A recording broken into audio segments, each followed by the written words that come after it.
high pass filter at 80 Hz. This should be in for everything except the kick drum and the bass guitar. And if you're playing music through one of these channels, then generally you can leave that out. But you want the high pass filter in for pretty much everything. So that's the EQ.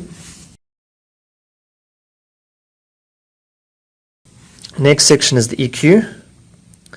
It's basically a 3-band EQ. You've got low, then the mid-band, and then the high frequency.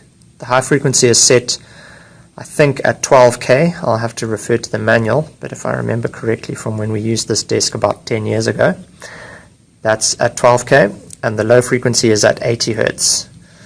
Again, I can't remember if those frequencies are accurate, but I think they are. Then the mid-band is a parametric EQ. So you select the frequency that you want with this knob. So if you want to boost or cut 250 Hz, you put it there, and then you can boost or cut.